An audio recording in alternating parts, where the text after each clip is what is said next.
Então, oi, gente, prazer, meu nome é Luísa, eu também sou graduanda de Neurociências. O meu tópico foi como avaliar algumas características importantes de desenvolvedores de software em relação a relacionados com questionários, né? Além de personalidade, mas incluindo personalidade também. Então, o tema que eu escolhi foi leitorabilidade e personalidade como possíveis preditores de qualidade de código, tá? E eu vou explicar um pouquinho do processo de como que eu cheguei aí e por que que eu escolhi isso, assim como a relação que essas variáveis elas vão ter na qualidade de código, assim como o que eu chamo de qualidade de código aqui na apresentação. Então, a primeira coisa que eu fiz foi abrir a base. Eu fiz tudo no R, eu não sei fazer isso no Python. Então, eu peguei a base, né? O certo seria limpar e ajustar, mas como tinham muitos poucos valores faltando, eu decidi não mexer, já que era só uma análise inicial, né, exploratória e tal.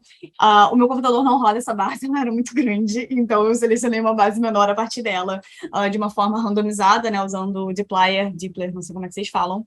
Uh, e chequei a equivalência entre essa amostra e essa base principal que eu fiz. Então, você pega a média de uma, a média de outra, você compara as médias. Se você tem uma diferença não significativa entre as duas bases, provavelmente esse algoritmo ele funcionou e você conseguiu selecionar uma boa amostra, né? Ela está representando boa amostra como sendo representativa da sua população, né? E então, confiei de que isso estava bom. Então, essa foi a parte do data processing. E aí eu fiz tudo isso como uma análise realmente exploratória, de tipo, o que eu posso extrair dessa base para poder responder essa questão. Então, eu selecionei e fui analisar as questões, as variáveis que tinham a ver com o questionário. E, nesse caso, você tem algumas de comentários e você tem o modelo do Ocean que eles implementaram através de um algoritmo, que foi o que a Bia trabalhou, né? Então, aqui eu selecionei como exemplo essa porcentagem de emoções positivas dentro dos comentários e assumir ela como uma feature, né? Como uma VI, ou seja, essa vai ser a, a consequência, né? Desculpa, vai ser a causa do que quer que eu vá escolher. A partir disso, você faz. Eu quis dividir em dois grupos para poder ver se tinha alguma. Se eu ia conseguir extrair alguma informação daquele grupo específico, daquela variável que eu tinha escolhido. Isso parece mais ou menos desse jeito. Então, eu abri, e esse daqui, como vocês podem ver, a distribuição ela não é normal, nem perto disso. Os dados eles estão muito bem distribuídos, e aí o que acontece? Você corta aqui no meio, chama grupo 1, grupo 2. E depois você avalia grupo 1, grupo 2 com vários outros targets, né? Que são as VDs dentro dessa base. Então, Então, nesse caso, seria o grupo 1, pessoas que têm um percentual baixo de emoções positivas nos comentários, e o grupo 2, né, seria daqui para cá, são as pessoas que têm uma porcentagem de emoções positivas nos comentários dos pull requests dela alta, tá? Então, eu selecionei essa porque eu achei que tivesse a ver para poder demonstrar o meu processo, porque eu fiz isso, na verdade, com todas as variáveis. Primeiro, uma análise, você bate o olho e olha. Então, eu estou olhando aqui, eu estou vendo que a distribuição ela vai me permitir fazer essa divisão entre dois grupos, e com base nisso, eu vou tentar comparar a média de um e a média de outro. Então, aqui seria, se eu pegasse esses dois grupos que têm uma quantidade de comentários positivos alta e baixa, e fosse comparar com o número de comentários em cada um dos pull requests, eu ia ter que as pessoas que têm comentários mais positivos, com valência mais positiva têm mais comentários, e as pessoas com valência mais negativa, né, percentual mais negativo, têm menos comentários, tá? E aí eu tive um problema, porque as características de personalidade que são do questionário, elas são distribuídas normalmente, como personalidade geralmente é. Então eu não conseguiria explorar ela como uma feature, eu não conseguiria explorar ela como uma VD, desculpa, como uma VI, e eu teria que selecionar uma outra VI para poder propor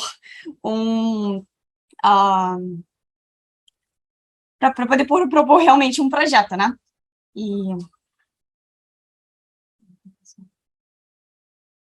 E aí eu fui pensar em duas coisas. A primeira seria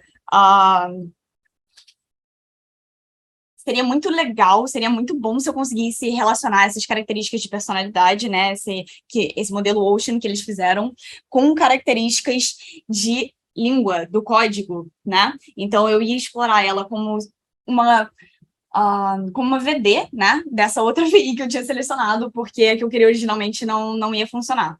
Então, eu comecei a procurar, tipo, links que eu pudesse ter entre linguística e o código, para ver se eu conseguia fazer essa generalização. E ver se também eu conseguia integrar essa questão da personalidade através dos questionários, né? Tentando englobar tudo isso no meu tema.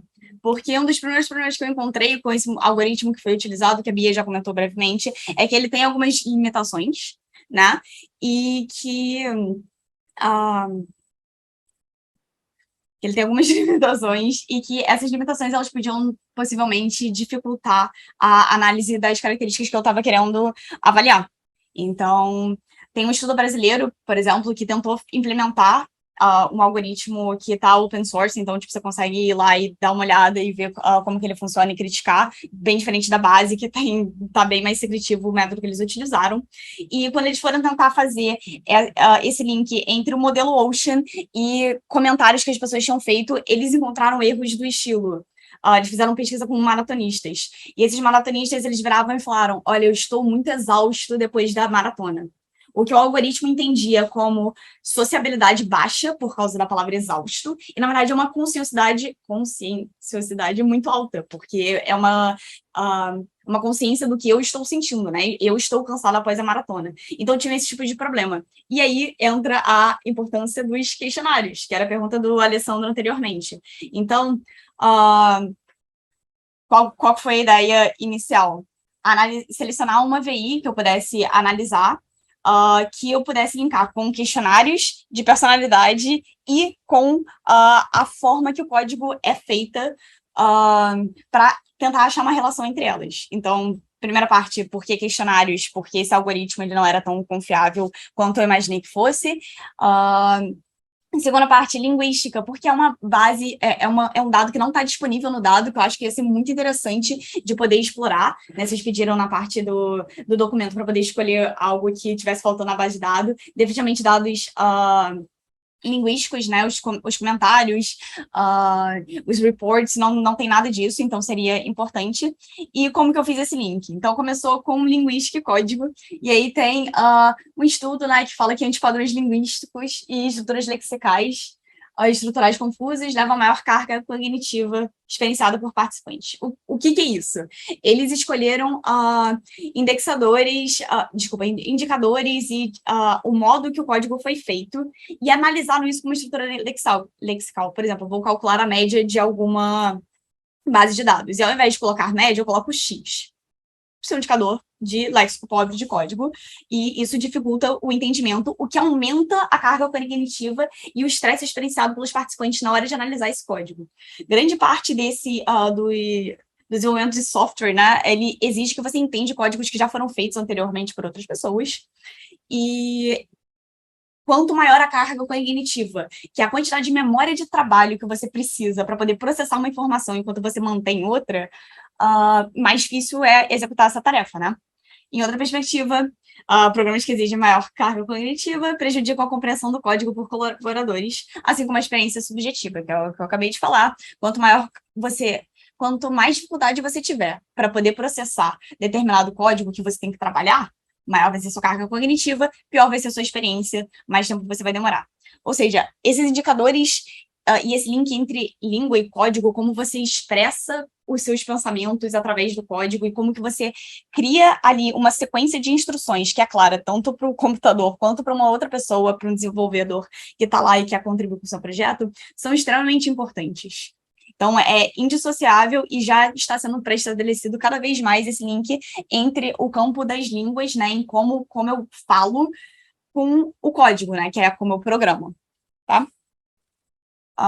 E aí eu selecionei 3 objetivos, sendo que o terceiro é uma consequência dos 2 primeiros, que seria explorar a maneira que os índices linguísticos e de personalidade do desenvolvedor podem influenciar a qualidade do código. Então, você vai avaliar a forma que esse desenvolvedor ele se comunica dentro ou fora do contexto de software, você vai gerar um índice com isso, ou seja, a fluência dele é alta, a fluência dele é baixa, a fluência dele é média, e você vai tentar relacionar isso com a qualidade de código.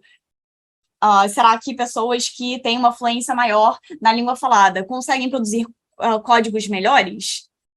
Segundo, medir características principais da personalidade do desenvolvedor utilizando questionários, que foi a minha crítica base, que eu escolhi de fazer, que faltavam esses dados, e o algoritmo utilizado para poder medir esses níveis de personalidade, essas características de personalidade, talvez não tenham sido tão ótimos.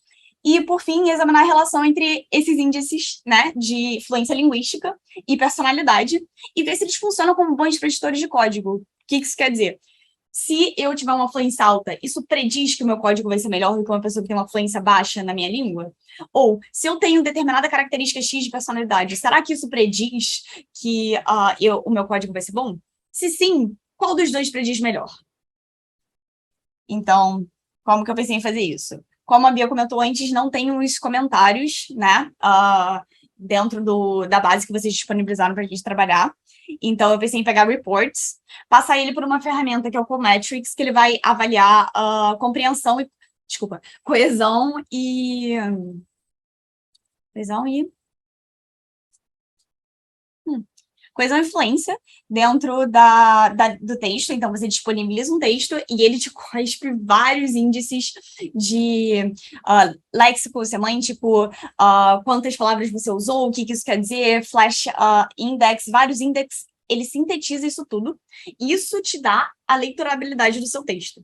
Então, o quão fácil é entender o que você está escrevendo e o quão difícil é. Assim como você tem como fazer algumas inferências, embora ainda sejam exploratórias, de tipo, como você... qual que é a dificuldade do seu texto, né? Então, qual que é o seu texto difícil de entender? Ele é fácil? Em que nível você tá? Tem algumas tabelas que permitem que você faça isso. E para a personalidade, eu selecionei a bateria fatorial de personalidade, que é o BFP, que é um instrumento que é utilizado aqui no Brasil. Todo instrumento, tudo que você vai medir, você tem que levar em consideração a sua população.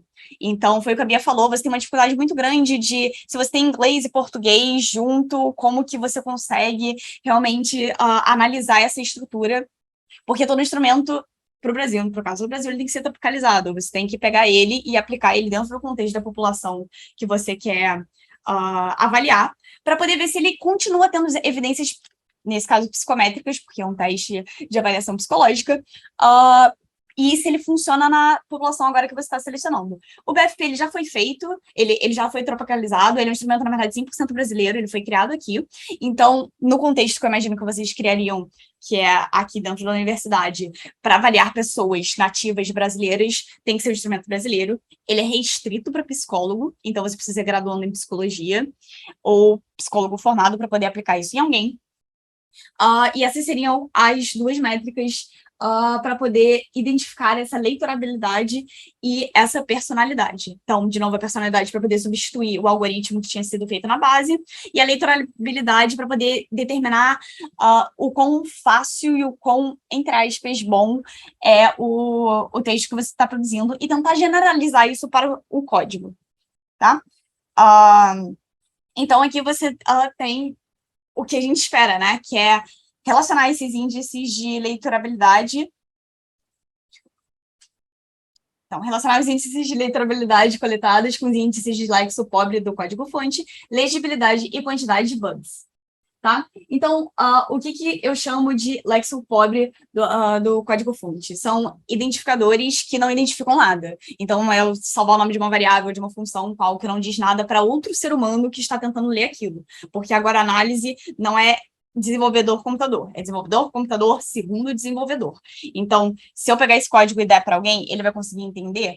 Sim, com qual facilidade? Como é que eu faço isso? Se ele tem um léxico pobre do código, eu provavelmente vou ter mais dificuldade para poder fazer essa identificação.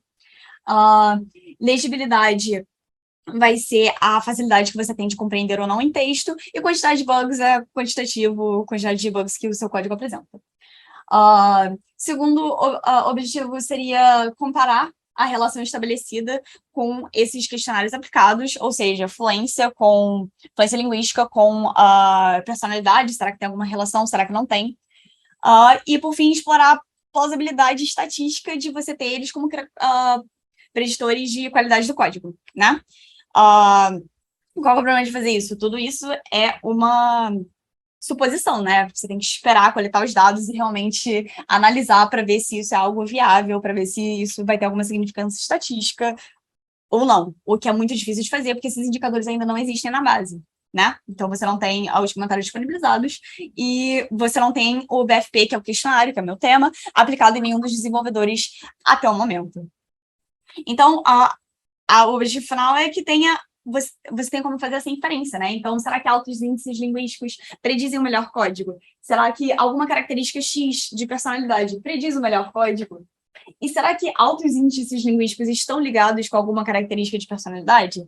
Esse último, eu acho que foge um pouquinho do campo de vocês, seria mais uma análise da psicologia ou talvez da neurociência mesmo, porque é mais humano, né? Você está pegando dois indicadores humanos, embora esteja utilizando uma técnica que é o Cometrics, que ainda assim não é um instrumento, né?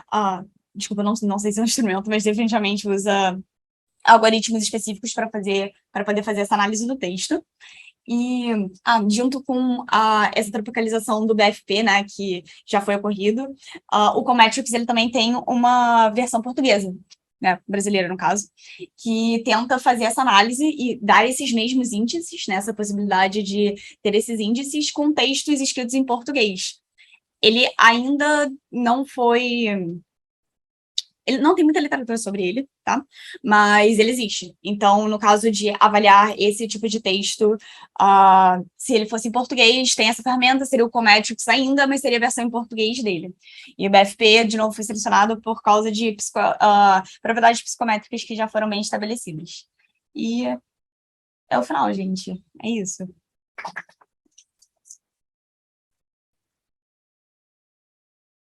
Acho que isso é coerência, coesão e coerência. Coesão e coerência, é isso. Era isso, são os dois identificadores. Estou quietinho hoje. Esse é BPF. BFP, a bateria fatorial de Eu possibilidades. que eu peguei aqui os dados, é o Big Five, praticamente. Ele é o Big Five, Mas ele é. personalizado, é isso? Não, culturalmente. Adaptado culturalmente e ele te dá uma faixa de, ó, se você tá aqui, você tá bem, se você tá abaixo daqui, isso daqui tá acontecendo contigo, se você tá acima daqui, essa outra coisa está acontecendo contigo. Então, sim, ele é o Big Five adaptado. A nossa área de só porque você já comentou alguma conversa, ela tem 55 anos de idade atualmente. Começou na conferência em 67, se eu não estiver em 55 anos de idade. Uma das áreas mais antigas e centrais da engenharia de software é a compreensão de programas, né? Compreensão de código. Os resultados científicos dessa área informam projetistas de linguagem de programação, porque se determinadas estruturas, construções, mecanismos da linguagem de programação que dificultam a compreensão, isso deveria ser retirado da linguagem, né? Também formam ambientes de desenvolvimento, projetistas de ambiente de desenvolvimento de software, porque as ferramentas devem apoiar o desenvolvedor a compreender determinadas estruturas que são mais complicadas, né, que tem uma maior carga cognitiva. E também forma várias outras, forma arquitetos, forma gerentes de projeto na prática com orientações sobre que tipo de construções evitar, o uso das linguagens, etc. Então, é uma área muito, muito, muito importante. Agora, existe determinados estudos associados a idiomas de programação que são bastante controversos. O pesquisador vai lá, realiza um estudo, chega a determinado, o outro vai lá, faz resultado oposto. Eu estou falando de idiomas de programação, são microestruturas no código-fonte, que são usadas para resolver um problema, mas elas são diferentes. Elas têm uma estrutura diferente. Por exemplo, você pode usar uma estrutura de controle com ifs alinhados, ou você pode usar ifs em sequência para resolver o mesmo problema, né? Qual que é mais complicado? Qual que requer uma maior carga cognitiva? É o if alinhado ou é o if em sequência? E existe uma sabedoria popular que diz que o if alinhado é o mais complicado. Mas existem evidências científicas de que realmente ele requer uma carga contínua. Ainda existem estudos mais recentes, mas é muita coisa controversa. Então, se tem controvérsia, é porque talvez tem variáveis que a gente ainda não está levando em consideração para entender as diferenças, as sutilezas, né? E eu vejo pouco de estudo, na verdade, não faz nenhum, em que vai a fundo nessa questão de tentar relacionar os traços de personalidade e esses idiomas, a carga cognitiva desses idiomas. Você acha que seria viável? Seria algo interessante? Seria algo possível? Falando sobre o que você determinou aí de, pô, será que essa estrutura é melhor do que a outra, mais fácil do que a outra? Eu acho mais fácil e talvez mais fruitful, ter mais resultados, né, melhores, e tentar relacionar isso com a fluência que essa pessoa tem fora do ambiente de desenvolvimento. Desculpa. Então, acho que talvez fazer essa análise e tentar relacionar ela com, será que essa pessoa fora do ambiente de software, ela se comunica bem? Será que ela consegue expressar as ideias dela de uma forma que as outras pessoas consigam entender? Será que ela se expressa bem consigo mesmo? E aí, talvez, fazer um link com conscienciosidade, que é uma característica de personalidade. Aí sim, eu acho que você teria bons resultados. Então, selecionar. Óbvio que tem como fazer a análise com o Ocean inteiro, mas se eu tivesse que chutar aqui com base na pouca literatura que eu tenho, e na minha opinião, eu diria que você teria resultados melhores, mais significativos e talvez mais interessantes para a área se você estivesse analisando essa característica específica do Ocean. E tentando relacionar isso com como essa pessoa é fora do desenvolvimento, do ambiente de desenvolvimento de software, de programação, enfim. Tem um estudo recente, que a gente não recente, talvez na pandemia, 3-4 anos, aqui já é da pandemia, foi um branco, né? Sim. Paramos a pandemia, tá? Mas, antes da pandemia, a gente fez um estudo usando iTracker para a atividade de compreensão do código-fonte. E aí, a gente teve a ideia de gerar pegar a API os dados do iTracker e gerar uma representação do caminho que o desenvolvedor seguiu para ler o código-fonte. Uma representação baseada em gráficos, onde a gente falou, bom, os gráficos, mais com nós e arestas, pode representar que a carga cognitiva foi maior. Onde os gráficos mais simples, quando o cara simplesmente ele vai percorrendo o código-fonte, ele não volta para o início, pode ser um indício de que foi mais fácil de entender. Sim. Era essa a nossa hipótese. Sim. Não funcionou. Não. Não funcionou. Por que não funcionou? Na verdade, a outra coisa que eu estava checando é se o cara respondia corretamente o que a função faria caso determinadas valores de entrada seria dada essa função, qual seria o resultado. Sim. Então, não havia uma correlação entre a estrutura do gráfico e o acerto na resposta. Né? O que, assim,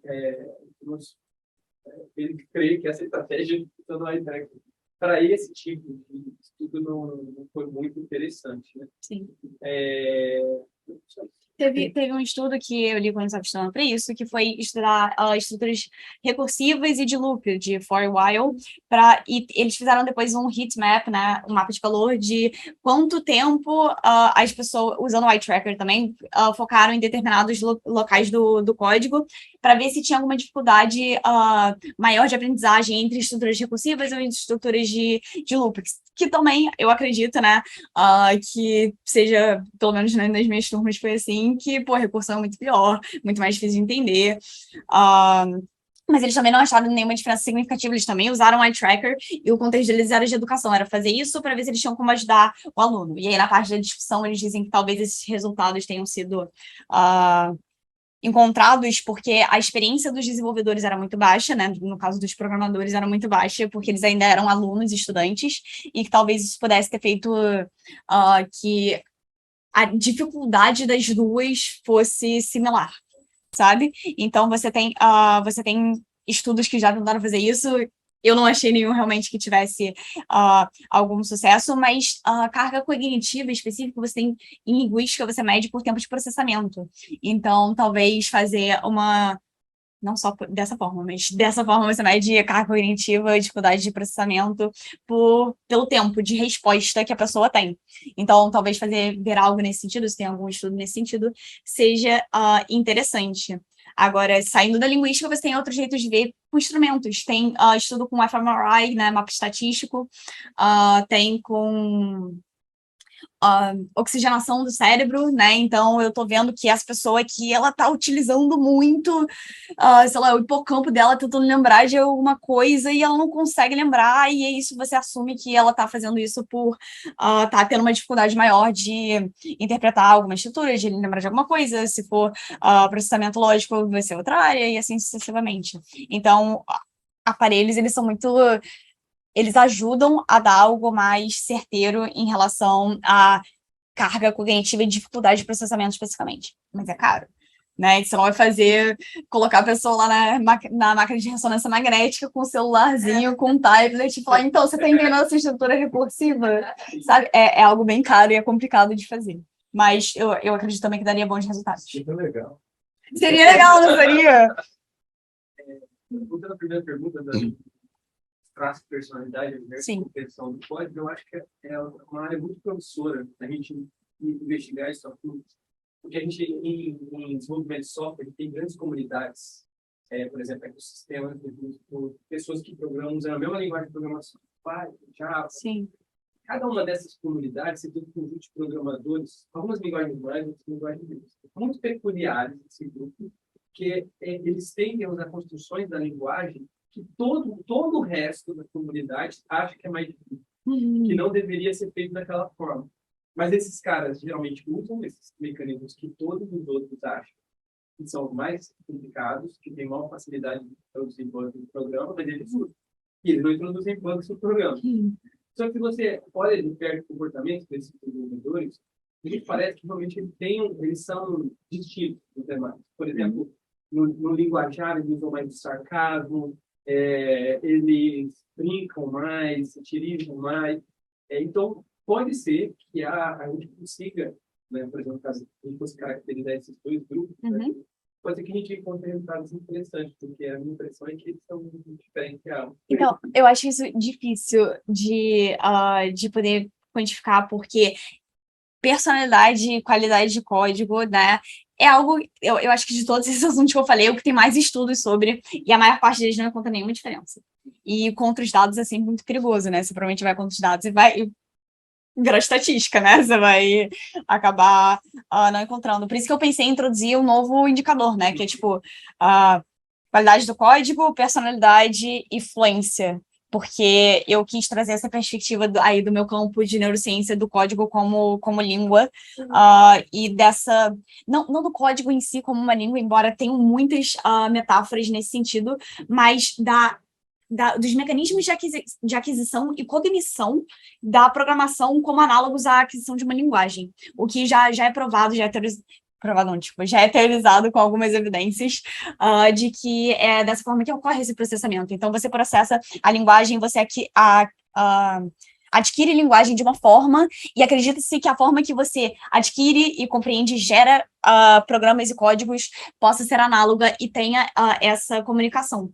Então, eu pensei em jogar ali mais algo que talvez possa ser um diferencial para você encontrar essa diferença e conseguir trabalhar os dados melhor. Só para um comentário, você falou de indicadores de LexCode, e eu só lembrei da gente quebrando a cabeça tentando entender o que é aquela vasidade sem ficar cada um das variáveis. Com certeza aquilo dali está falando muito pobre, não dava para entender nada daquelas variáveis. Eu lembro da Cláudia tirando ponto meu, porque eu coloquei uma verdade no negócio. Mas foi justo. Infelizmente, ainda... cientistas em geral, às vezes eles não se preocupam tanto, eles se preocupam mais com a replicabilidade dos seus estudos, né? Mas eu acho que hoje com as plataformas de Open Science, isso tem ficado GitHub e tal, tem melhorado bastante. Devagarinho, mas... Agora, artigos são extremamente criticados. Se você está trabalhando com base de dados e você não disponibilizou no Open Science, como assim? Cadê? Os pesquisadores usam até como estratégia, eu quero ser bastante citado para ser bastante criticado. Tudo bem, gente, é isso.